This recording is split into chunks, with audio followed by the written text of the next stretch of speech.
মালিক বলেছে যতগুলা পশম আছে ততগুলা পশমের বিনিময়ে আমি তার নেকের খাতার মধ্যে নেকি লিখে দেই। বলেন সুবহানাল্লাহ। এখন আসেন, অনেকে আছে চাঁদরাতের দিন যায় গরু কোরবানির পশু কিনতে।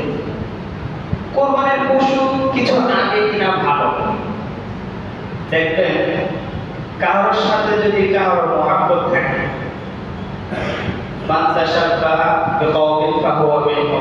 হাদিসের মধ্যে বলেছে আপনি যার সাথে সম্পর্ক রাখবেন তার সাথে আপনি আমল করবেন।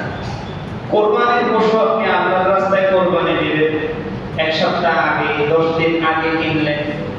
নবী বলেছেন, হাদিসে আসছে, এটারে তোমরা একটু যত্ন নিবা, গোসল করাইবা, তারে খাবার দিবা, তার প্রতি ভালোবাসা দেখাইবা, সে তোমার প্রতি ভালোবাসা দেখাবে, আর এই ভালোবাসাটা আল্লাহর কাছে কবুল প্রিয়। বলেন সুবহানাল্লাহ।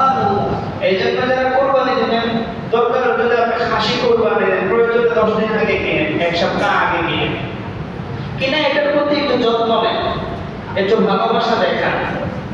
আর আমি দেখছি যে কোরবানির পশুগুলা যদি আগে কিনা হয়, এদের প্রতি একটা মায়া ভালোবাসা জন্মায়, ওই পশুগুলাও আপনার প্রতি এক ধরনের মায়া ভালোবাসা দেখায়। ধারাবাহিক আলোচনা চলতেছিল কোরবানির ইতিহাস। যদি সারা বছর বলি কোরবানির ইতিহাস বলে শেষ করা যাবে না।